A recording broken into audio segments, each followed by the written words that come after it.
And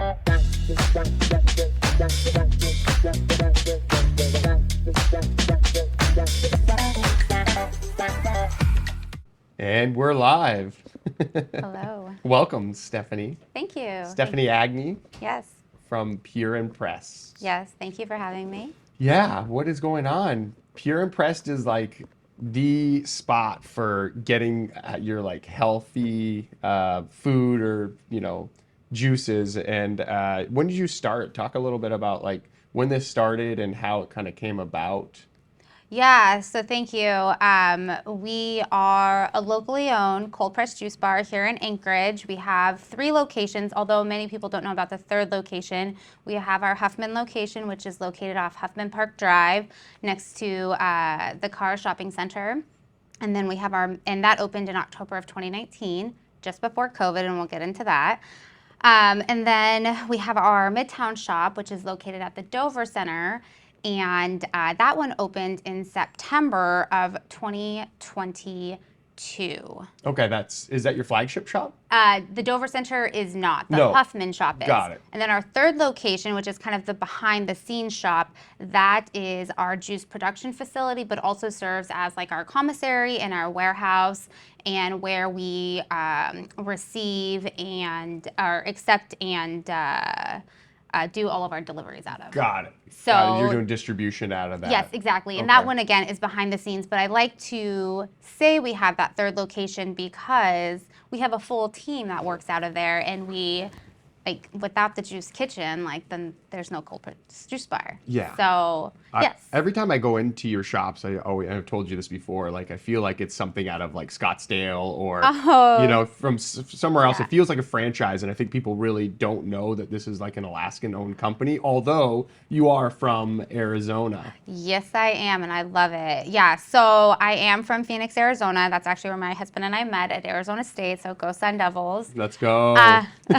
We love it. And so we kind of grew up with just like more, I don't know, fresh Healthy options, right? options like at our fingertips. And, it's kind of funny because, back in like the college, even high school, like younger youth days, I didn't really drink a lot of smoothies or, juice or all those things. But I went to these shops and got it every now and then as a treat, but it wasn't more of like a lifestyle choice until like I moved up to Alaska, and then I felt like almost deprived of all of the fresh options that I Yes. once had access to. And then, I started doing it kind of in my home. So. Oh, you started juicing originally in Yeah. your home. So for people who don't know, like, can you just talk a little bit about the actual like product and the process? Because I think that's important, because it's not just like a smoothie filled with sugar. These are like actual like pressed juices. Yeah, so there's a couple of different like juicing methods that are out there. Most people are really familiar with like the centrifugal juicers, and that's what you buy at like the big box stores, like at the retail shops. For your home Or use. retail stores for your homes. And usually it's kind of like an aluminum like machine, and then I got one of those at home. you Yeah. have this like, I would say like this little cylinder hopper, and then you have your produce and you put the produce in, and it's usually like a couple of pounds at most, and then it dispenses Then you got the pulp that juice, comes out the and then you back. have the pulp in the back, and then you have like this huge mess on your counter, Yes. and then you drink Super it. messy, and you use a ton of vegetables and Yes. fruit. It's crazy how much you have to use. Yeah, so in most homes, and the more affordable route is a centrifugal juicer, and it's wonderful, and that's kind of what you would see like at Costco, that sort of thing. But then on like the commercial side and just quality and like longevity, there's like the cold press juicing, and it really it just preserves the nutrients, the vitamins, the enzymes better than a centrifugal would. And there's no pulp in the cold pressed juice, and there's no oxidation, there's no heat. And so instead of when you use a centrifugal, there's a lot of heat that's involved with trying to grind everything together. With a cold pressed juice, because it's spinning. because it's spinning really Got high and fast, which creates And, heat. and then the commercial one's just basically like It's pushing just down you on put it. produce in, it chops it, but then there's this press that literally is pressing really slowly the Yeah. juice together, which is then extracting all of the juice from the produce out. Cool. So that's you get more of the good stuff basically with the commercial yeah, version. exactly. And so, I mean, I think all juice is good. And if you like cold pressed juice, I think it's just my preference. It's so good. Yeah. Thank I mean, you. Yeah. I always stop by there whenever I can, and I grab 3 or 4 of those juices because I Yeah. got to get one for the wife and a Yeah, couple for yeah. the staff. I so- feel like once people have it, sometimes they're a little bit nervous about trying because they're like, oh, the green stuff, oh, the red stuff, Yeah. like beets, ew. It's kind of intimidating, but then Yeah. you try it and you're like, this is actually pretty darn good. So what's your best seller in that realm, just in the cold pressed juice? Gotta be the one I love is the red one, the energy. Energize, maybe? Energize, yeah. Yeah, so we have so we have a full menu. So at the juice bar, we sell cold pressed juice, we sell superfood smoothies, and then we sell wholesome snacks. In our cold pressed juice menu offering, we have greens, roots, fruits, nut milks, and wellness shots. And so we have about 23 cold pressed juice items on our menu at any given time, but then we rotate in specials. So right now, I would say our most popular blend is our watermelon juice, aka Sandia del Sol, which is with watermelon, green apple, and lime. Oh, dang. And so we like to offer seasonal specials. Oh, I didn't know that. To Just kind of switch play it on up. the season and Yeah. just to offer something different and new. And Sure. yeah, so that I would say is our most popular one right now. So I think just to rewind back, Yeah. because I want to talk a little bit about like the entrepreneurial side, like Yes. where you got this from, like Yeah. like did it come from your parents? And I know you got a degree in marketing and communications, is that Yes. correct? And so like talk a little bit about like where your entrepreneurial spirit came from and like how this, because it's hard. Like people want to start these things. I think everybody, there's probably a million people with that same idea that you had to like start a really great, Sure. healthy choice, like this, place for people to get juices, but nobody takes the jump. So what is it? Yeah. Yeah, so I guess I'll start back to is it too far back to start back from childhood? Let's start there. Were you Okay. selling brownies and stuff? What were you doing? Well, let's just say this. I grew up, I would say, just an average middle class family. My dad was in the military. He retired out of Fort Huachuca, Arizona, which is a couple miles south of Phoenix. And I had 2 siblings, and then I had a mom who worked, just different jobs here and there, but really her main priority was, to be the home giver for our house. And then it was once we got older, she got a job and started kind of doing that full time. But I would say my parents were 100% not healthy. Not at all. No way, not at all. And Were they a little overweight too? Like I just would say they were just not, I think just lived. It's same with my parents. A Like very- a lot of soda. There just wasn't a lot. My parents smoked until like probably the mid 90s. Yeah. And yeah, they were overweight and yeah, I think that was pretty common. Like people weren't running and hiking. Yeah. They didn't really push, as a child, they didn't push sports on us. And honestly, I really wasn't good at sports, even when I tried. I just wasn't good. So, they didn't push sports on us. They didn't really push anything on us, and they didn't really even push academics. They just said, okay, you need to go to school. You Behave well. you just be respectful, Yeah. be kind, Polite. and they didn't even say go to college because they didn't even go to college. But what they did really well was they kind of molded me into the person I was today just by setting good values and just being a good role model. But they both came from very poor backgrounds and they had to kind of work to get to where they were. And so they very much were a working class family. And so there were a lot of people in my circle growing up that had a lot of things that I think I wanted and maybe I didn't have access to only if I was maybe invited to it. And so I think I was very shielded in that way. But then, I had the opportunity to go to college and I had a partial like scholarship to go to Arizona State. Academic. And that was really great. And when I went to college, I said, I have a couple of goals. I want to find my husband, and he can't be from Arizona because I want to move somewhere else. Who knew it was going to be damn Alaska? I want to meet new people, and I want to figure out like what I'm passionate about. And I achieved, I think, 2 of those because I didn't figure out what I was passionate about, although I did get a communication degree. And I think that helped me get to like somewhere where I'm at today. But I did not come from an entrepreneur background at all. Okay. Like my family to this day is like, who are you? And like, where did you get any of this from? Because I honestly don't know. I have a Your siblings, did they No. go on to do anything entrepreneurial? So I have 2 younger siblings. My middle sister, she is 3.5 years younger than me. She lives in Europe. She speaks 5 languages. What? She speaks 5 languages, has Okay. twin girls, and she went to Arizona State too. And she met somebody that was in part of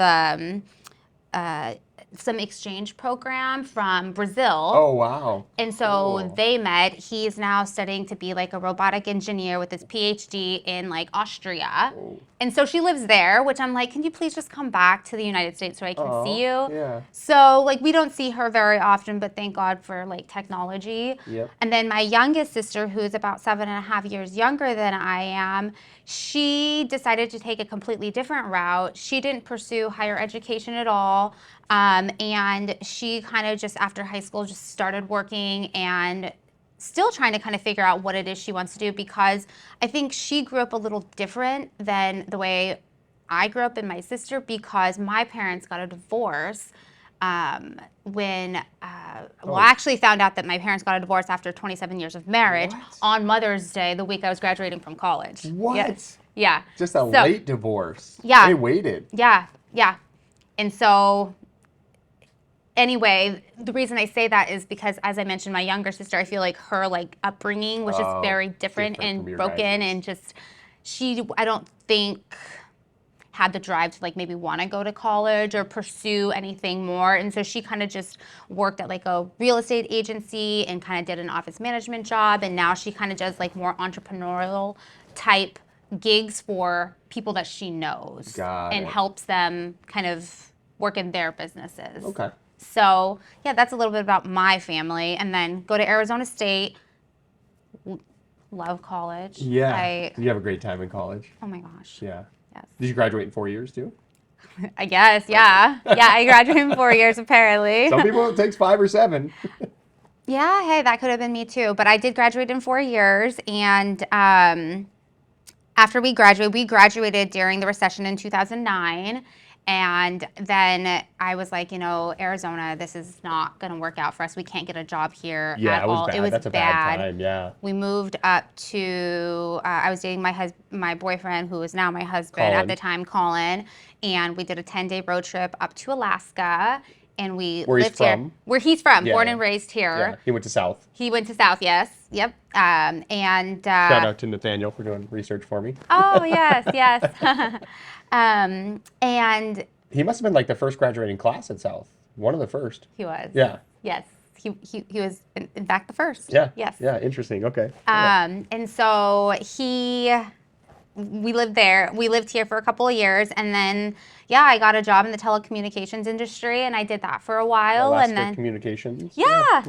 Nice job. Yeah. Nice job. How was that? You worked there for a while. Yeah. I did. I worked there 5.5 years. What were you doing for him? Just marketing stuff? I was a marketing manager there. Yeah. I was a marketing manager there, and I loved it. The people there were great. The company was really wonderful. I met really great people there, and I think it just came to like a crossroads where I was having my first child. I worked through her first year of life, and I was just kind of ready to either move on or do something different, but I wasn't quite sure what that looked like. But in just discussing like a transition plan in that season of life that I was in, we were like, you've been here for a while, maybe just step away, focus on being at home. Yep. And I did that. I quit my job, which I've always had a job. So I quit my job and I was at home and it was different. It was different. I did that for about a year. And then I was like, I'm so bored. I love my daughter, but I'm just bored. And I just feel like I am missing something. And that's, I think, when the whole juicing thing started. I mean, Okay. I was doing smoothies and stuff like in college, like randomly. And then it was, I think, when I was working full time as like a parent, but then also as just like an adult, that I was like, okay, I love produce and let me get a juicer and I'll make juices, and I just did it for fun. And when people would come over, You started I would just experimenting. make it and say, Yeah. here you go. How And do they you probably didn't think? even want it. Yeah. And I just be like, try it. And excuse me. And so Did this come from sort of like I want to eat healthier or be healthier, or was this more like I think it was kind of a mix of both. Yeah. I just think that like I wanted something quick, accessible, and healthy, and but it wasn't like a something and there health was related, nothing. yeah, that And there happened where was you're like, I need to start eating healthier, or I need no. to I be don't think healthier. so. I feel like I've always been. As a kid, I was very much overweight, and I feel like as I got older, I like kind of lost the weight by just incorporating like just more movement and healthy habits into my lifestyle. Yeah. But I would say it was just I wanted something that tastes good and real, and I couldn't really find it anywhere else. So I was like, let me just do it in my home. And so I did it in my home, and then I was like, my husband was really encouraging me to possibly like start a business of some sort. And he was like, do a blog, do like something marketing related, be a consultant. And I was like, yeah, no, I'm not interested in that. Yeah. And so then I was like, I want to open a juice bar. And he's like, yeah, goodbye, not happening. We're not doing food service. No way. I always told you no food service. He's like, it's not happening. And so finally I was like, okay, well, let me prove to you we can do it. He's like, prove to me. So for about a year and a half, I'm not joking, I worked on a business plan. Really? Yeah.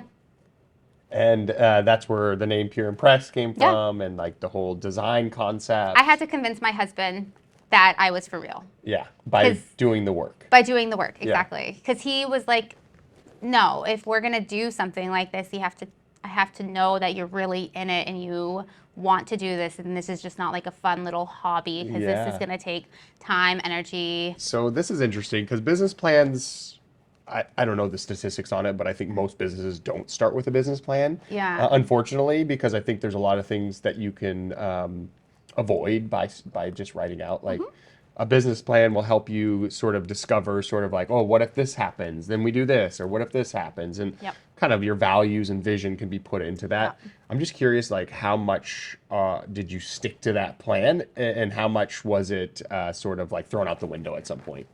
Yeah, so I built a business plan, and I had, I think, about 7 or 8 people read it and just give me like their honest feedback on it. And out of the entire business plan, I would say I implemented at least 75% of it. Oh, wow. Yeah. Yeah, that's great. Because initially the business plan involved like a cafe with a full hood kitchen. Oh. And then when I was like, as we started looking into the deployment of rolling this concept out, even though I had the menu set, it was just too complicated and then just too much for me to commit to. And I said, I need to scale back and start small.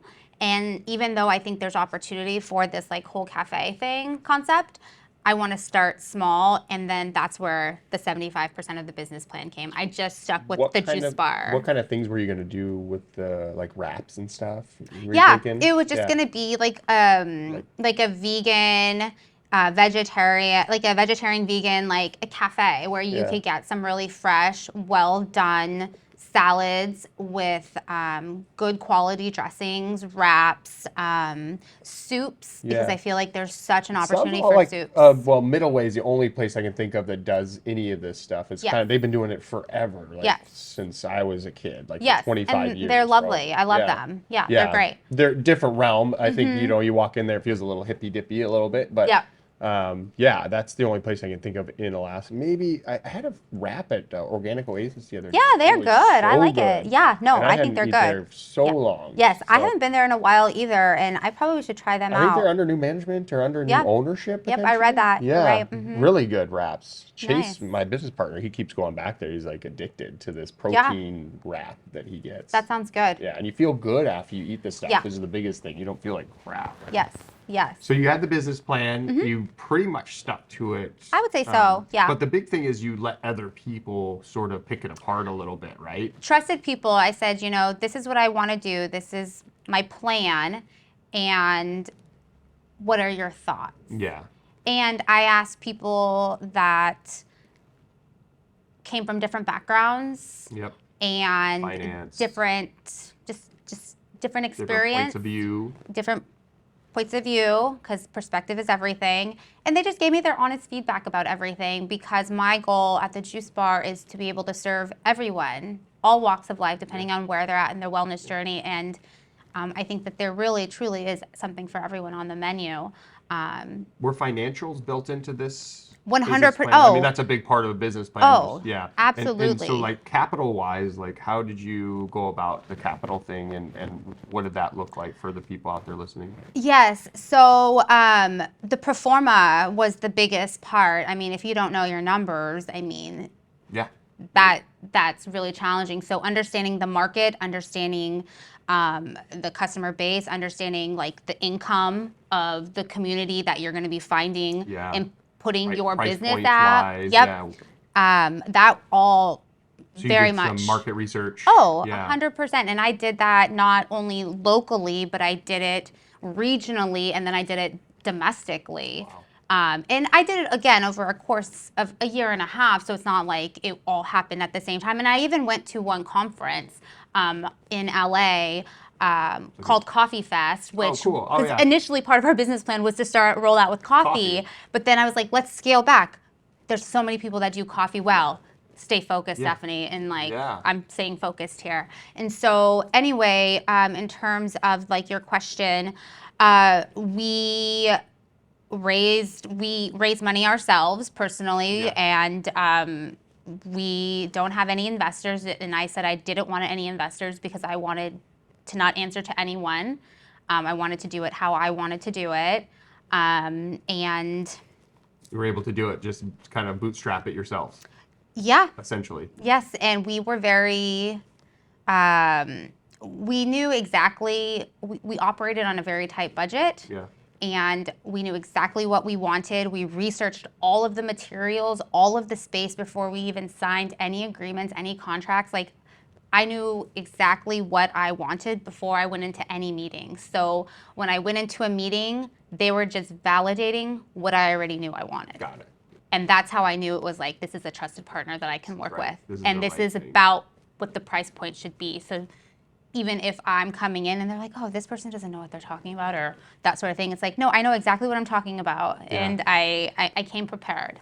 So do you feel like this is your passion? Like going back to what you said, like you didn't find your passion in college, which I'm still yet to find my passion. I don't even know what that means, I don't honestly. even know what that means yet either. Yeah, I think it's a funny thing that people say that I realize now, like, things that are your passion. Nothing is like, you don't love everything all the time. Yeah, right? The thing you're doing. 100%. And I think that's a big thing with parenting. It's like, I don't love being a parent all the time, but I absolutely love my kids all the time. So Totally, yeah. this is like a child, I think, when you have a business, because Oh. I have a business as well, and it's like becomes your child. There's times when you love it, and there's times when it's not so great. Yes. Yeah, so would I say it's my passion? I would say initially it started as like my passion project. Yeah. Sure, because it was a hobby that I did inside my home that I said, I personally love doing this. I enjoy doing it. And I did it for friends. I did it for family. And I probably pushed it on to people where they're like, you're kind of annoying.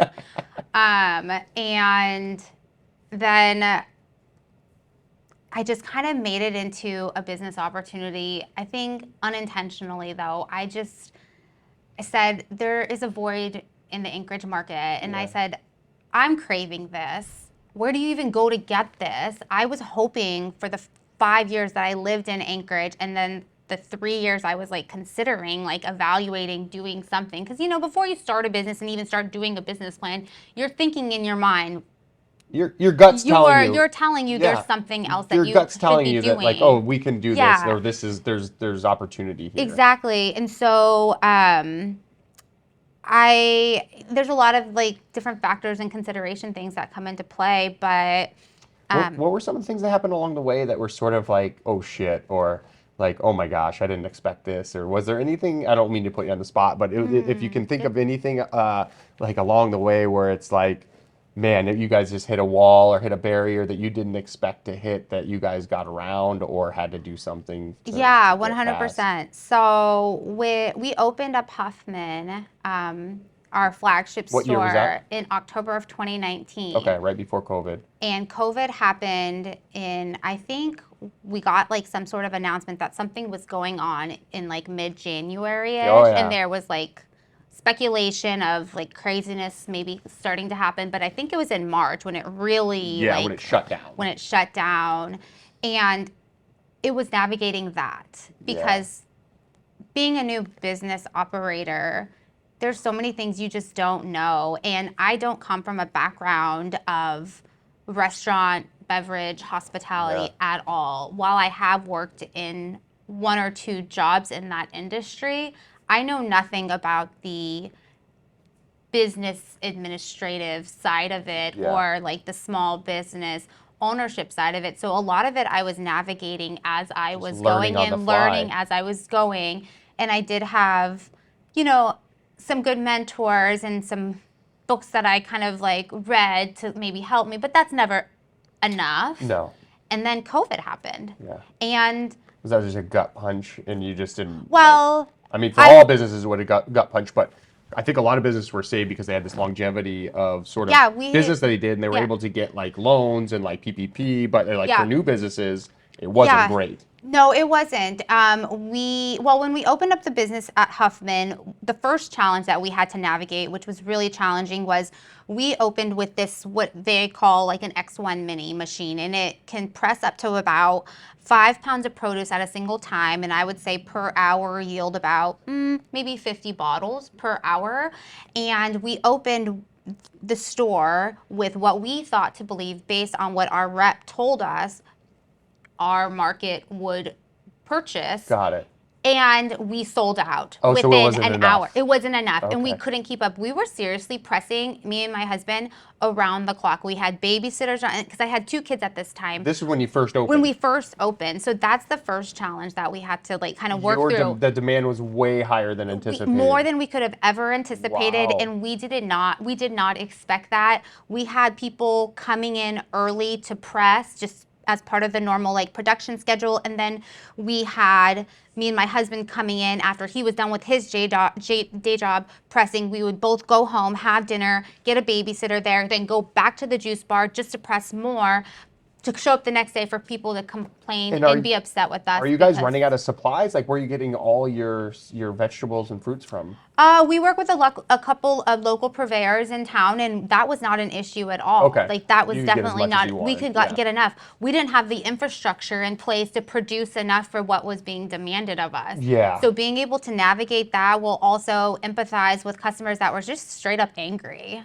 Yeah, they're like, you're out. You're out. They're like, how are you out? And I felt like while some did extend some grace, we literally just didn't know that was what to expect. So within 1 month, we had to upgrade our machine that our rep told us, you don't need that. Maybe in like year 7, you'll need that. You got it. We got it within 1 month, and we had to kind of put financing together really quickly to buy it, rush it up here from Buffalo, New York. Was it a lot? Yeah, it's about it was certainly not cheap. Yeah. It's not like a $2,000 machine. Yeah. No, not at all. And so we had to put the funding together and then get it here, learn how to use it real quick, then teach our staff how to use it real quick, and then Yeah, well, here's the thing too, like when you're a consumer and you go into a place of business and they don't have what you thought they were going to have, you probably won't come back. So you're to be able to react and like do something about it right away, I think was super smart, because otherwise you guys probably just limped along and then probably, I mean, who knows what would happen, but disappointing people is not what you We want to be doing. 100% disappointed people, and Just for a short time, though. You got for a that. short period of time, Yeah. but that still is time we can never get back, Yeah. and trust that we can never get back. And um, it just is like a really unfortunate situation altogether, but that is a specific situation Yeah, it's aside from challenge. COVID that I just had to like kind of navigate and figure out and try to share this story, not as an excuse, but as like, hey, we hear you, we understand, we recognize that we have a problem, and we're trying to figure out ways to like make Yeah. this right. Interesting. And then the COVID thing, I Yeah. found out I was pregnant shortly after we Oh opened shit. Huffman. Yes, I have this trend that every time I open a store, I get pregnant. I don't Was know this why. baby 3? Baby 3, I Yeah. found out I was pregnant. Yep. So pregnant with my baby, my third child, and then COVID happened 6 months into opening Huffman, and then employees basically saying, "Yeah, I'm out," and I said, Because they're getting paid more by staying home. A lot. I think it was $600 a yeah, week. People are and getting I think paid. there was just a lot of unknowns Yeah. happening with Yeah. COVID, and people just didn't know what to make of it. And Yeah. so they just, and I gave my team the autonomy to do what they felt was right for them. There were some people that had the flexibility of staying at home, while others did not. They Gotcha. had to Go out. come to work. But a lot of them, they were just so scared, and they were like, I want to be at home. And it wasn't until I think about the mid-June where people started saying, I'm ready to come back. But at that point, it's like, well, I have bills to pay. Yeah. I showed up every single day. And so whether I served one person that day or 5, I showed up.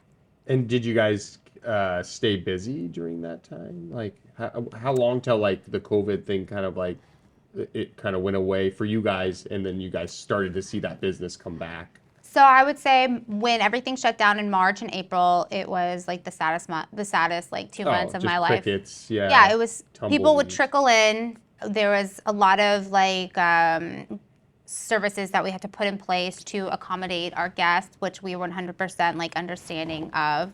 And And it on the wasn't mark. until June, I would say like mid and end of June, like things started picking up a little bit, and our team felt comfortable enough to come back. Yeah, and this was an interesting thing too because I think this COVID thing really made businesses realize how important it was to Yeah. communicate with their customers Yeah. and on the marketing side, right? Whether Yes. it's on social media or email marketing. Was there anything you did to really communicate with your customers to let them know, like, for health and wellness, this category, like people probably maybe I don't want to get sick. I'm gonna drink like more healthy juices and things like that. Was there any communication like that, or were you kind of just hanging on by the seat of your pants, just working every day You know, on the storefront that's a good question. We did not do any special like communication messaging? or messaging or campaigns around the benefits of drinking cold pressed juice during this time. But what we did do was we really magnified all of our like cleanliness, sanitation Sure. practices, and we just made sure we had products that were raw, real, wholesome stuff that honestly makes you feel good when you drink it, available so that when people were ready to come in and try it, we had it. And then the product, I believe, strongly speaks for itself, and you feel good after you drink it, and then they just come back.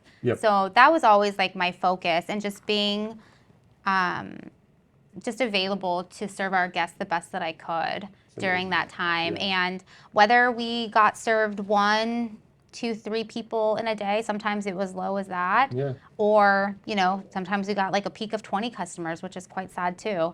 I showed up because some of those patients or some of the customers we saw were actually cancer patients, and they would like sit there and talk to me for like 15-20 minutes about like their stories of like how like the juice was like helping them feel better. And I don't know, it's just really touching to know that like you're helping them in that way. That's cool. But yeah, I didn't do anything specific. I was just Hanging on. It sounds like you're pregnant. You're the only employee, basically. I was literally the You're only doing all the employee. juicing. You're doing all the customer service. Yeah. And then, to get to the marketing side. And there were a communication. couple of people too on the back end that did show up, but they were not exposed to the customers. Got it. Like doing the bowls and the smoothies. So there was a little bit of flexibility and comfort with them performing their role. But, for the baristas, they just didn't feel like at that time it was the right So decision for them. fast forward to Yeah. maybe a year or two later, and like now that at that point nobody wants to come to work. Like, what kind of Oh, staffing issues did you see after COVID, and how has that kind of played out since, and how is your staff right now?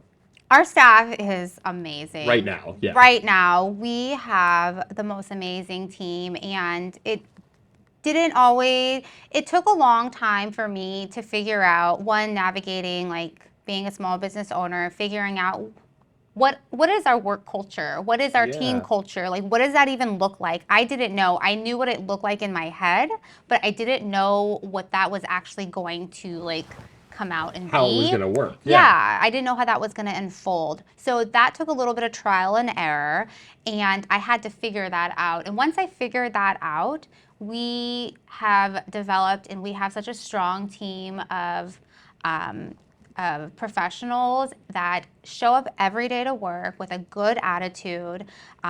They want to serve their customers. And I always ask the question in an interview, why do you want to work here, and why do you want to work here versus all of these other places? And is there an answer you're looking for in that, or not, Just or a genuine yeah. answer. Yeah. Because there's just so many options that people have nowadays and choices. And The last thing you want people to say is like, "Oh, I just need a job," and it's like, okay, red yeah, flag. because what I tell my team is I'm only one person and these are my responsibilities, but I need somebody that can help me fulfill and live out our mission and be an extension of me. So, are you that person? Can you be that person? And can I trust you? And if there's ever any small point where I don't trust you, then we would have to probably separate. But Yeah. the team that we have, they've been with us some as long as 5.5 years Okay. since we've opened the juice bar, and some of the baristas years. That's and they're awesome. just lovely people to work with, and I feel like they make all of the difference. Okay. Any So, advice on hiring and firing? I mean, I'm sure you fired oh your yes, employees. I mean, it's you're the word. HR, you're marketing, Too much. you're doing the your bookkeeping and accounting potentially. Oh yeah, And you're doing all the sort of like yeah. You gotta figure it everything in out. between. So, like, is there any advice you'd give people when it comes to? I mean, your question about like why do you work here? That's great, because that is, as simple as that question is, it's loaded, right? Like It your is. answer is very important, and hopefully the person's genuine about it and not Yeah. just saying like, oh, I love juice, and Well, just to please exactly. you. And if they say that, you can tell like Oh it's not yeah. genuine. And when I have an interview with someone, I say, hey, this is, while it's technically an interview, like this is just a conversation between you and I'm interviewing you as much as you're interviewing me, because Yeah. I want to make sure that we're the right fit It's a for good you fit. and you're the right fit for us. And I would say, a good, my tip would be take your time with the interview process. Take your time and don't just interview one person one time. Interview them multiple times in different settings and have different trusted colleagues, team members that serve in different roles also interview them, so that not only they can share their perspective on this potential applicant, but then the applicant can interview people in different roles and ask them questions about things they may not feel comfortable asking you. I'm an open book. I will share everything and anything with you. Yeah. But sometimes they don't want to ask you because they may be They're nervous or they just intimidated. don't feel Yeah. comfortable, and I get that. That's great advice. So I say trust your team and let them also be part of the interviewing process, because if your team really likes the people that you're bringing on board, the onboarding process is so much easier. Yeah. And then there's already this foundation of trust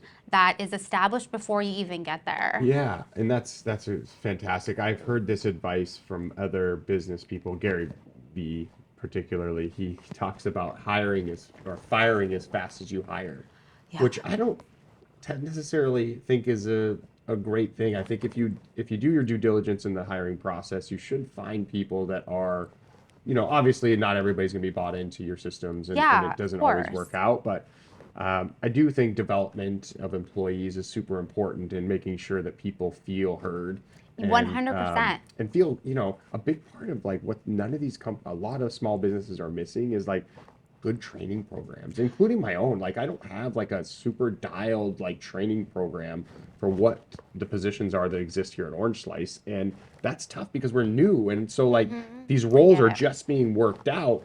How do you describe like your culture and like do you guys have like a training program and education focus? Yeah, so that was a couple of questions in one. So Yeah, I'll start with the culture. How would I describe our culture? I would say it's lighthearted. It's kind of just easygoing. Everybody that's in their role knows exactly what they're supposed to do.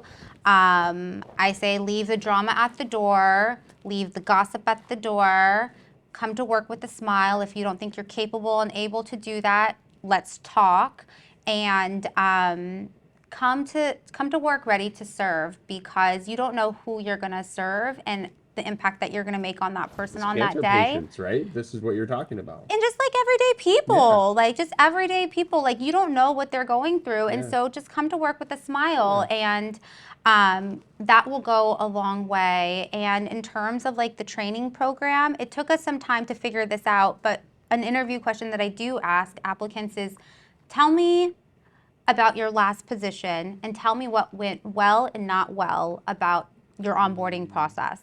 Because then I can take a mental note of that on whether we do that or don't do that, or maybe we should or shouldn't do that. Got it. But we basically have a 2 week, and this is for just like a juice bar barista position, for example, and they are somebody that works in the retail storefront. They are welcoming guests into the store. They're taking all of their orders and making their bowls, smoothies, and just providing the juice to them. So this is the juice bar barista position that I'm describing.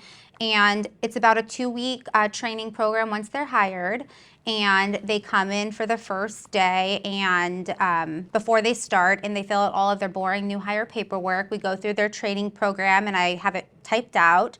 Then I send them a welcome email and say, hey, this is all of the information we just discussed. Here's your training program. This is what to expect. This is all of your profile information. This is payroll, blah, blah, blah.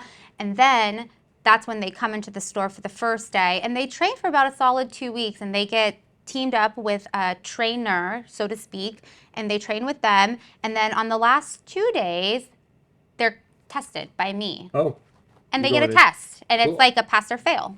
cool. And I test them on a variety of things, and I say, you need to be able to do this within this time frame. And I said, this isn't supposed to be intimidating, but I think for the most part, you'll be able to do this. And most people are able to If do they it. fail, what happens? Most people don't fail, because I Yeah, feel like we have a pretty good training program in yeah. place. And the It's hard to training, fail. the training is like learning about what our mission statement is and what our Oh, values okay. are, like our online store, how to make bowls, how to Yeah. make smoothies, what the opening and closing procedures are. Like that stuff is all kind of learned through repetition. Yeah. And so they figure that stuff out, and I just ask them different questions on those type of things, or hey, can you make me this, or hey, can you do this, and are you doing it within this time frame? I mean, like that sort of thing. And if they fail, then usually what I do is I have a sit down conversation with them, or if it's just not really where they should be, I have a sit down conversation with them and say, hey, I think we need to extend your training a little bit, and then we'll need to revisit it. And usually at that point they're like up to speed. And I think only once out of the 5 years we've been open, I've had to say, I'm not sure this is the right fit. Mm-hmm. And I also talk with, their colleagues and say, hey, how are they performing? What are their strengths? What are their weaknesses? Is there something I could be doing to provide more support to you?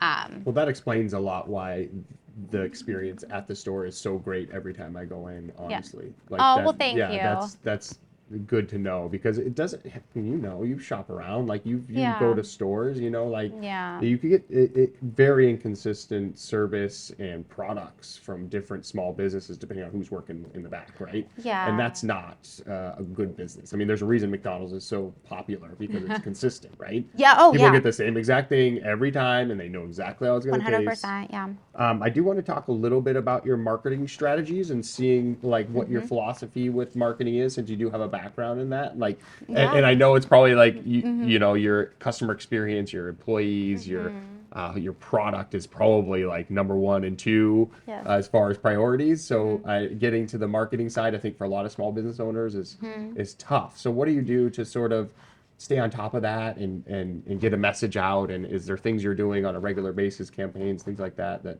you can talk about? Hopefully hiring Orange Slice. So as a small business owner, You wear all the hats. I kind of do all of it like many other small business owners. I don't think that this story is going to be any different. And so my marketing in terms of what are we doing? Not enough. Honestly, not enough.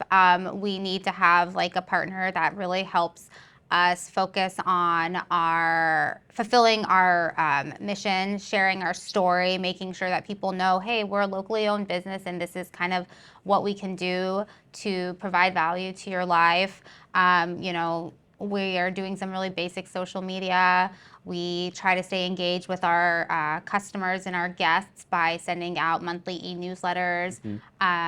We try to do promotions in store to give guests the opportunity to try a different product mix of our service offerings and product offerings. You guys sponsor, like, We I saw do. your banner. I play hockey, so I see it at O'Malley. It's like right there in the middle. Yes, so we try to do as much community engagement as we can, and we try to say yes Holy as much as Rosary, possible. you sponsored something Yes. there, I Yes, read. yes, Yeah. we try to do as much as we can. But anytime somebody approaches us, my goal is always to say yes if we're able to, because the community engagement and why we do what we do is for the community. That's kind of like what started this whole idea. And that's really what I'm in business for, to serve the community. And so we're such a community focused Anchorage is where everything's about community. And you know, I think about, like, you know, events, being out at events and just kind of getting out there and getting your product in front of people. I think is a great way to sort of expose people to your brand. Because I think there's a lot of people who don't know. Yes. And you guys are doing catering now as well. Is that correct? Yes on the and DL. no. Yes, on the DL. If anybody's listening, it's we do it. And again, if you reach out to us with enough time, it's not like we have this like specific catering menu, because I think every event and request is different. And so I customize it and tailor it, to the customer and what their needs are as much as possible. And we do that. But I mean, I think that we can be doing so much more, and we want to do more. It's tough. And I know that feeling of bring sort it of like, we're not doing on. enough, but you guys are doing you're doing the most for sure. And we're trying. My favorite products are the avocado toast, the peanut butter and jelly acai bowls. Oh, so that's a good one. I love that for like a lunch, not a heavy, like doing it as lunch. And then the Energize juice is my favorite. Yes. How are we doing on time, Nathaniel? Okay. Yeah, maybe another 10 minutes. Yeah, that sounds great. Do you want to get into family stuff? You have 4 daughters. Let's do it. I have 4 kids. Oh my gosh, I'm tired just thinking about that. Sheesh. Yes. Yeah. How do you do it? Like, people say, like, oh, I got 2 kids, like, and I can't, you know, they're just focused on that. You're like running in multiple location business with how many employees? Like 12, 15?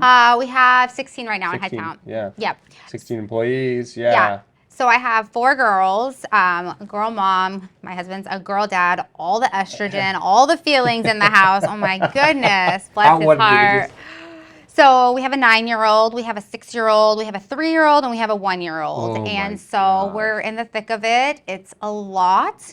And they're a lot. They're going to be best friends, though. I hope so. I really hope so. I mean, I feel like we're trying to do the right things to instill those values with them, but man, it's a lot. Yeah, I have 3 daughters. I don't know if I told you that before, but they're how old? 22, 21, and 17. Oh, man. Yeah. I need tips. So the whole comment about them being friends, like, that didn't happen until, like, just this last couple of years. Like, They are so close, so tight. All three of them actually are really I tight, and love they still that. fight occasionally and about the dumbest stuff. But I honestly see them like getting together on a positive level more than anything. So it's really cool to see And that's, the as a young parent, that's ladies. all you want. It's like you want your kids to have each other because that's, at the end of Yeah, the day, your family, and that's all what that you have, and matters. that's all that matters. Talk about And so, passion, right? Like that's yeah, I mean, that's why I had four, because I'm one of three. And I was like, okay, the two older ones, they can be best friends for a bit and they can do all their stuff. And then the two younger ones, yeah, and eventually yeah. they'll like come together. Yeah, it's like a team, right? Yeah, I know. I exactly. feel so, yeah, not bad, but like for people who are only children who didn't get to experience that, sorry if you are an only child out Yeah, there, no, I but understand. yeah, I mean, it's tough unless you had like friends that were always around close. But I had, a brother that was, 3 years older than me, and he always brought me around and, Yes, beat me up and yes, picked on me, and that's really what makes good character, I think, with people and yes, actually gives you this sense of how to deal with conflict yes, and how to be in situations where you're not so like you're not the one, right? yes. To play it Yeah, down. So, yes. what's your philosophy with parenting? Like, do you have any like ways of handling your kids that you want to give people advice Oh on? gosh, I'm not sure I'm the You're right not even in person. the thick of it yet I'm because not. I'm a not. 9-year-old, that's still like cute and fuzzy time, but Yeah, she's still pretty like gullible and like naive, yeah. but you know, I I'm their parent, I'm not their friend. Hmm.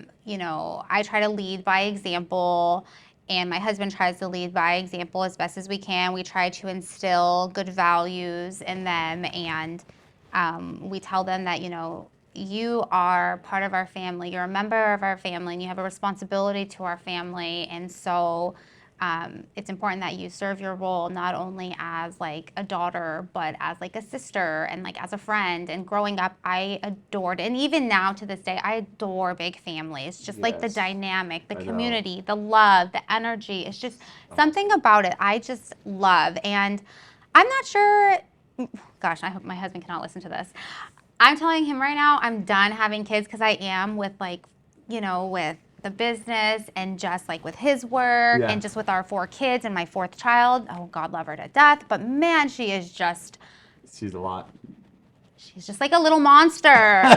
Oh my Lord. And so I'm just like, I'm done for right now. But Give it you a never year.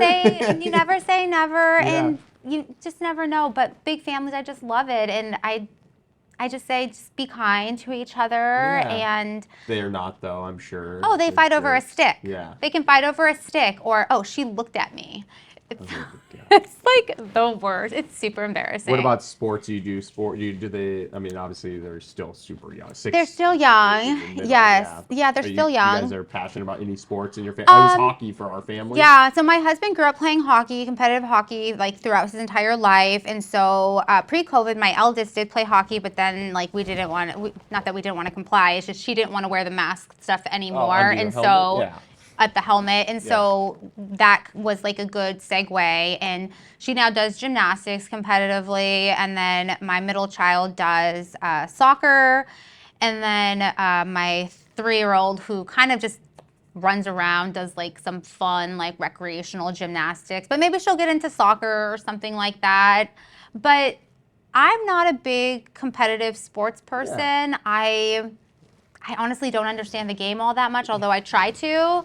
I'm not very coordinated when it comes to sports, and Yeah. so I like watching. I like to be part of it, but I just tell my kids, we're doing a sport to have fun, to like learn about like team dynamics, Totally. and to move your body. But it's important that you excel and do well in academics and try your hardest, because eventually you're going to have to go out into the world to figure out what you want to do to help other people. I tell And my kids, the more you learn, the more you earn. yes, exactly. And I said I'm here to help you along that way, but ultimately that's like what our goal is to try to prepare them to be independent thinkers and to be good contributors to the community, and to make the right decision. We hope, of course, they'll make mistakes along the way, so that when we're not there, they're prepared. for life. I love that. So Yeah, that's pretty much fantastic. it. Like, I don't know if that's helpful, but No, I think anybody who's like having kids or thinking about having Yeah. kids or does have kids is gonna listen to that Yeah. and take away something great. But yeah, I really appreciate you coming on, Thank you. Stephanie. I can't say enough how much I appreciate the fact that you brought oh, this thank you. Peer Impressed health and wellness thing to Anchorage, and listening to you talk, it just kind of like felt like it was something that the universe wanted to happen, and you got to Yeah. do it, and it kind of came through you, and now it's here for everybody to enjoy. Yeah, thank you. And so for that, I really thank you, and I hope there's more of that to come in the future. Yeah, thank you. And thank you for having me and letting me share some of my story. There's so much more to it. And, you know, I would say that it's certainly not possible. My husband is like so supportive with like making the business possible and helping me like validate everything that we do and just helping me along the way, just a good support system. And then our team is wonderful, and the community is just like so supportive, and we're very grateful for that. So I feel like all of those people together and all of our partners that help bring it all together, I feel it's just like a shared. Yeah, it's not something we do by ourselves. No, doing these not at businesses. all, It's like, not at it's all. about everybody coming Yes, together. yes, and No one person is doing this. yeah, absolutely. And so I'm really grateful for everyone that makes it possible every day, because yeah, without them it wouldn't be possible. So yeah. Okay. Yeah, thank Anything you. else you want to end on? Any No. other? Yeah. Thank you. Yeah, you bet. Thanks for coming on, and yeah, we'll talk soon. Okay, thank you.